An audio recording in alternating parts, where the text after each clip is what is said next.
నమస్తే, నా పేరు తేజస్విని. బీసీఎన్ న్యూస్ కి స్వాగతం. ముందుగా ముఖ్యాంశాలు. ప్రభుత్వ వసతి గృహాల్లో మౌలిక సదుపాయాలను మెరుగుపరుస్తాం హామీ ఇచ్చిన సాంఘిక సంక్షేమ శాఖ మంత్రి డోలా శ్రీ బాల వీరాంజనేయ స్వామి.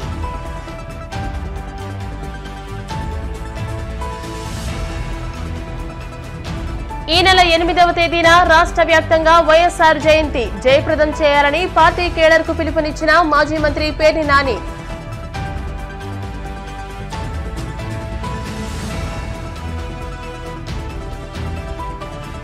ఉన్నత ప్రమాణాలతో విద్యార్థులకు విద్యనందించాలి అధికారులకు సూచించిన కాకినాడ కలెక్టర్ షాన్ మోహన్ సగిలి.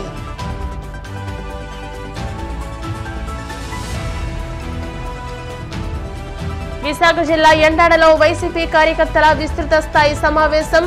కూటమి ప్రభుత్వ హనీమూన్ ముగిసిన తర్వాత మా యాక్షన్ ప్లాన్ ఉంటుందన్న మాజీ మంత్రి అమర్నాథ్.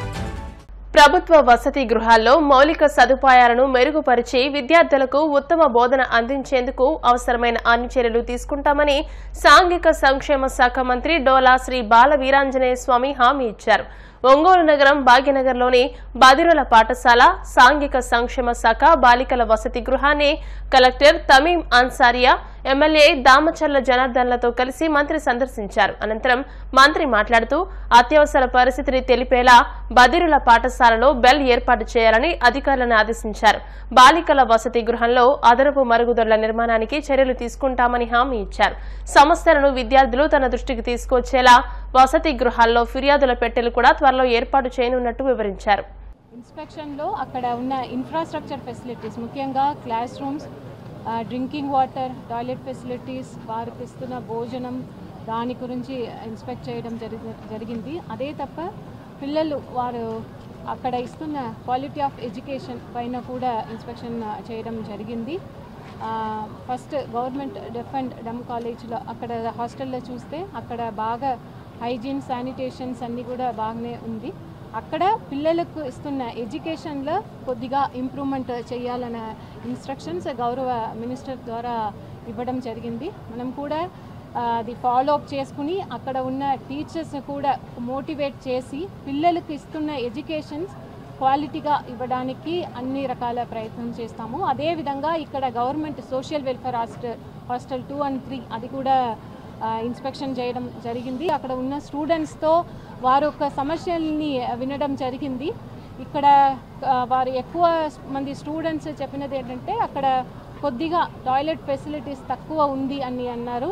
దానికి కూడా ఇక్కడ మన ఎమ్మెల్యే ఒంగోలు వారు, తర్వాత గౌరవ మినిస్టర్ గారు కూడా దానికి వెంటనే కూడా కొత్తగా టాయిలెట్స్ మనం కన్స్ట్రక్ట్ చేసి ఇస్తామని చెప్పడం జరిగింది. అదేవిధంగా ఇక్కడ ఈ హాస్టల్ ప్రిమైసెస్లో కొద్దిగా శానిటేషన్స్ ప్రాబ్లం ఉంది.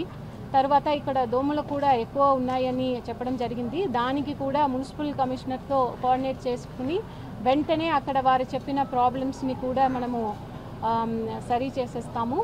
హాస్టల్స్ ఉన్నాయి, అన్ని హాస్టల్స్లో కూడా అక్కడ ఉన్న పిల్లలు, చదువుతున్న పిల్లలు వారు ఒక కంప్లైంట్స్ని అంటే కాన్ఫిడెన్షియల్గా తెలియజేయడానికి ఒక కంప్లైంట్స్ బాక్స్ అనేది పెట్టి వారి నుంచి వస్తున్న కంప్లైంట్స్ని కూడా ప్రతి వీక్ దాన్ని చూసి మనము తగ్గిన చర్యలు కూడా జిల్లా యంత్రాంగం ద్వారా మనము చేస్తాము.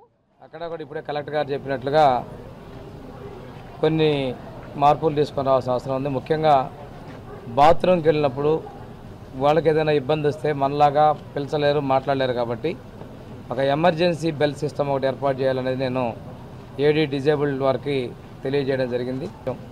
ఇక్కడ పిల్లలు కూడా 2 చోట్ల నుంచి చదువుకోవడం అనేది వాళ్ళ కుటుంబానికి వీటన్నిటికి కూడా అనుబంధం ఉన్నది. ఇప్పుడు కూడా వెంటనే ఇక్కడ డ్రైనేజ్ సిస్టమ్ వేసి కూడా మున్సిపల్ కమిషనర్కి వారు ఉత్తర్వులు ఇచ్చారు. డ్రైనేజ్ సిస్టమ్ కనెక్ట్ చేయమని, టాయిలెట్స్ లోపల ఇంటర్నల్గా ఏమన్నా మార్పుల కోసం కలెక్టర్ గారు నేను ఏదో విధంగా సిఎస్ఆర్ గ్రాంట్ అయినా తీసుకొని డెవలప్మెంట్ చేస్తామన్నారు. ఉచితంగా శిక్షణ కూడా మేము ఇవ్వబోతా ఉన్నాం. పిల్లలకు కూడా ఈరోజు కలెక్టర్ గారు, అదేవిధంగా గౌరవ ఎమ్మెల్యే గారు, నేను కూడా చెప్పడం జరిగింది. చదువుకొని మంచి భవిష్యత్తు ఉండాలి. మనం చదువుకున్నందుకు తల్లిదండ్రులు మనమే ప్రేమను చంపుకొని వారి అభిమానాన్ని దూరంగా పెట్టుకొని బిడ్డలు ప్రయోజనం కావాలని చెప్పి చేసినందుకు దానికి ఉపయుక్తంగా మేము చదువుకోవాలని చెప్పేసి పిలుపునివ్వడం జరిగింది. ఈ సందర్భంగా కాలేజీ సిబ్బంది కూడా కలవడం జరిగింది. వారు కూడా మేము నాణ్యమైన విద్యలో ముందుంటామండి. ప్రభుత్వం యొక్క సూచనల ప్రకారం నడుచుకుంటామని చెప్పినందుకు ముందుకు తీసుకుంటూ తప్పనిసరిగా హాస్టల్ మెరుగు కోసం మేము కృషి చేస్తామని తెలియజేస్తున్నాం. దివంగత మాజీ ముఖ్యమంత్రి వైఎస్ రాజశేఖర రెడ్డి 75వ జయంతిని ఈ నెల 8వ తేదీన రాష్ట్ర వ్యాప్తంగా నిర్వహించబోతున్నామని మాజీ మంత్రి పేర్ని నాని వెల్లడించారు. ఈ మేరకు ఆయన మీడియాతో మాట్లాడుతూ వైఎస్ఆర్ జయంతి రోజున వైసీపీ శ్రేణులు సామాజిక సేవా కార్యక్రమాలు చేపట్టాలని పిలుపునిచ్చారు. మొక్కలు నాటడం, రక్తదానం, పుస్తకాల పంపిణీ తదితర కార్యక్రమాలు చేపట్టాలని కోరారు. వైఎస్ఆర్ ను ఆరాధించే వాళ్లు ఈ కార్యక్రమాల్లో పాల్గొనాలని సూచించారు. వైఎస్ఆర్ ఆశయాలు, సిద్ధాంతాల స్ఫూర్తితోనే వైసీపీ ఏర్పడిందని, వైఎస్ఆర్ భావజాలం ఆధారంగానే పార్టీ ముందుకు నడుస్తోందని వివరించారు. మరోవైపు ఏపీ కాంగ్రెస్ నాయకులు కూడా వైఎస్ఆర్ జయంతిని నిర్వహించేందుకు సిద్దమవుతున్నారు. విజయవాడలో జరిగే కార్యక్రమానికి ఏఐసీసీ చీఫ్ మల్లికార్జున ఖర్గే, కాంగ్రెస్ అగ్రనేతలు సోనియా గాంధీ, రాహుల్ గాంధీ, కేసీ వేణుగోపాల్, 2 తెలుగు రాష్ట్రాల కాంగ్రెస్ ప్రముఖులు హాజరు కానున్నారు. రేపు అందరికీ కూడా వైఎస్ఆర్ కాంగ్రెస్ పార్టీ ప్రతి కుటుంబ సభ్యుడికి జూలై 8వ తారీఖు అనేది ప్రత్యేకమైన దినం. ఆ రోజు దివంగత ముఖ్యమంత్రి రాజశేఖర రెడ్డి గారి 75వ జయంతి సందర్భంగా వైఎస్ఆర్ కాంగ్రెస్ పార్టీ రాష్ట్ర వ్యాప్తంగా పెద్ద ఎత్తున సేవా కార్యక్రమాలు చేయాలని చెప్పని, ఏ మహనీయుడి స్ఫూర్తితో అయితే వైఎస్ఆర్ కాంగ్రెస్ పార్టీ ఆరంభించబడిందో అదే స్ఫూర్తిని కొనసాగిస్తూ మళ్లీ పునరంకితం అవుతూ స్వచ్ఛంద సేవా కార్యక్రమాలు చేయాలని చెప్పని, రక్తదానము చేయటమో లేదా ఏదన్నా స్కూల్లో పిల్లలకి పుస్తకాలు అందించటమో ఇలాంటి, లేదా ఏదన్నా కాలనీల్లో లేదా రహదారుల పక్కన చెట్లు నాటమో ఇట్లాంటి సేవా కార్యక్రమాలు ఎంచుకుని చేయవలసిందిగా వైఎస్ఆర్ కాంగ్రెస్ పార్టీ కుటుంబ సభ్యులందరికీ కూడా వైఎస్ఆర్ జగన్మోహన్ రెడ్డి గారు నిర్ణయం తీసుకోవడం జరిగింది. కాబట్టి ప్రతి ఒక్కరూ కూడా మన రాష్ట్ర అధ్యక్షులు జగన్మోహన్ రెడ్డి గారి ఆలోచన మేరకు ప్రతి వైఎస్ఆర్ కాంగ్రెస్ పార్టీ కుటుంబ సభ్యుడు కూడా స్వచ్ఛంద సేవా కార్యక్రమాల్ని జూలై 8 దివంగత ముఖ్యమంత్రి రాజశేఖర రెడ్డి గారి జయంతి ఉత్సవం సందర్భంగా ఆచరించాలని చెప్పని ప్రతి ఒక్కరిని కూడా కోరుకుంటూ, అలాగే రాజశేఖర రెడ్డి గారి యొక్క జయంతి ఉత్సవం ద్వారా స్వచ్ఛంద సేవా కార్యక్రమాలను చేస్తూ ప్రజలకి పనికొచ్చే కార్యక్రమం చేస్తూ మరొకసారి ఆ మహనీయుడి యొక్క ఆశయాల్ని, ఆయన రాజకీయాల్లో ఆయన జీవించిన తీరుని స్మరించుకుంటూ మరొకసారి గుర్తు చేసుకుని పునరుత్తేజంతో పనిచేయడానికి, ప్రజాసేవ చేయడానికి అడుగులు వేస్తామనేది ఆ రోజు ప్రతి ఒక్కరం భావించి ఆ కార్యక్రమాలు చేయమని చెప్పని వైఎస్ఆర్ కాంగ్రెస్ పార్టీ తరఫున ప్రతి ఒక్క కుటుంబ సభ్యుడిని కోరటం జరుగుతుంది. రాజశేఖర రెడ్డి గారి మీద భక్తి లేదా రాజశేఖర రెడ్డి గారి బొమ్మతో అవసరం ఉన్నటువంటి ప్రతి ఒక్కరూ కూడా ఏదో కార్యక్రమాలు చేయటం తప్పేం లేదు అది. కాబట్టి అది ఈరోజు అంటే 70వ జయంతి జరిగే సందర్భంలో దాని గురించి ప్రస్తావించడం కంటే ఖచ్చితంగా ఆ మహనీయుడిని స్ఫూర్తిగా పొంది ఏర్పాటు చేయబడినటువంటి ఈ పార్టీ జెండా మోస్తున్నటువంటి ప్రతి ఒక్కరూ కూడా ఆ స్ఫూర్తితో రాజశేఖర రెడ్డి గారి పేరు స్మరించుకుని 8వ తారీఖున ప్రజా ఉపయోగ కార్యక్రమాలు, స్వచ్ఛంద సేవ కార్యక్రమాలు చేయాలని చెప్పని జగన్మోహన్ రెడ్డి గారు ఆదేశాలు జారీ చేయడం జరిగింది. అన్నమయ్య, తిరుపతి, కడప జిల్లాల్లో ద్విచక్ర వాహనాల చోరీకి పాల్పడుతున్న ముక్కే అశోక్ నాయక్ అలియాస్ కుమార్ నాయక్ ను అరెస్ట్ చేసి అతని నుంచి 14 ద్విచక్ర వాహనాలు స్వాధీనం చేసుకున్నట్లు అన్నమయ్య జిల్లా రాయచోటి అర్బన్ సీఐ చంద్రశేఖర్ తెలియజేశారు. ఈ మేరకు ఆయన మీడియాతో మాట్లాడుతూ అన్నమయ్య జిల్లా పెదమండెం మండలం ముసలికుంట గ్రామం గోనుపోతలవారిపల్లి తండాకు చెందిన కుమార్ నాయక్ చెడు అలవాట్లకు బానిసగా మారి ద్విచక్ర వాహనాల చోరీకి పాల్పడుతూ ఉండేవాడని తెలియజేశారు. ఈ మేరకు కేసు నమోదు చేసిన పోలీసులు గాలింపు చర్యలు చేపట్టగా రాయచోటి పట్టణ శివార్లో అదుపులోకి తీసుకున్నారు. నిన్నటి సాయంత్రం మా ఎస్ఐ మరియు సిబ్బంది వెహికల్ చెకింగ్ లో భాగంగా అశోక్ నాయక్ అనే అబ్బాయి పెద్దమండం మండలం చెందిన వ్యక్తి ఒక రికార్డ్స్ లేని మోటార్ సైకిల్ వస్తూ మాకు దొరకడం జరిగింది.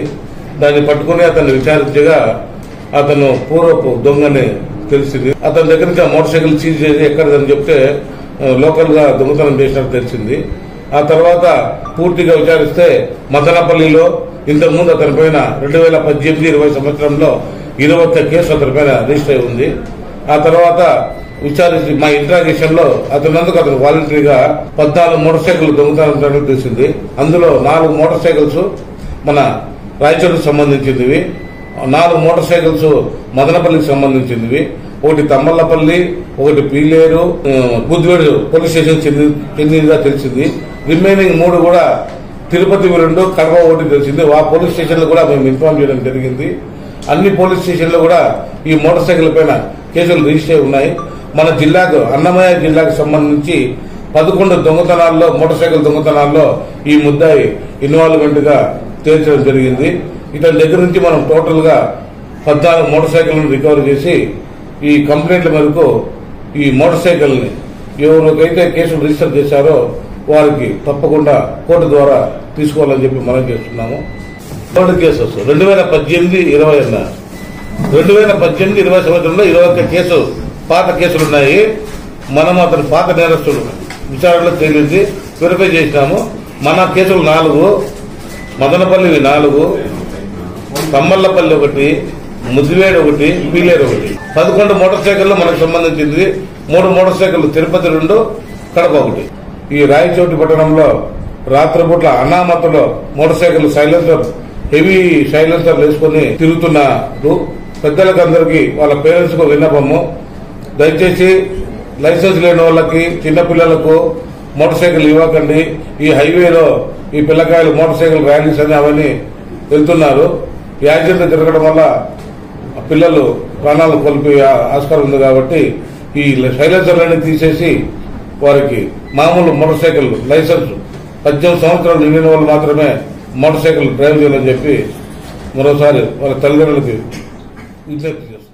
కోనసీమ తిరుమలగా వర్ధిల్లుతున్న వాడపల్లి శ్రీ వెంకటేశ్వర స్వామి ఆలయంలో శుక్రవారం ప్రత్యేక పూజలు నిర్వహించారు. వెంకటేశ్వర స్వామికి మంగళ వాయిద్యాల నడుమ శ్రీ స్వామి అమ్మవార్లకు మేల్కొల్పు సేవను నిర్వహించిన అనంతరం స్వామికి ఐశ్వర్యలక్ష్మి హోమాన్ని జరిపించారు. శ్రీ స్వామివారి అమ్మవార్ల వసంత మండపంలో అష్టోత్తర పూజలను అర్చకులు నిర్వహించగా ప్రత్యేక అలంకరణలో ఉన్న స్వామిని దర్శించుకుని భక్తులు తరించిపోయారు. ఈ మేరకు ఆలయ చైర్మన్ రుద్రరాజు రమేష్ రాజు, ఆలయ కార్యనిర్వహణాధికారి కిషోర్ కుమార్ భక్తుల కోసం ప్రత్యేక ఏర్పాట్లు చేశారు. స్వాతంత్రోద్యమంలో మన్యం వీరుడు అల్లూరి సీతారామరాజు కీలక పాత్ర పోషించారని గుంటూరు కలెక్టర్ నాగలక్ష్మి అన్నారు. గుంటూరు నగరంలో వీరుడు అల్లూరి చిత్రపటానికి పూలమాలలు వేసి నివాళులర్పించారు. బ్రిటిష్ పాలకులు దేశాన్ని దోపిడీకి గురిచేస్తున్న సమయంలో మన్యం ప్రజలతో కలిసి పోరాటం చేశారని అన్నారు.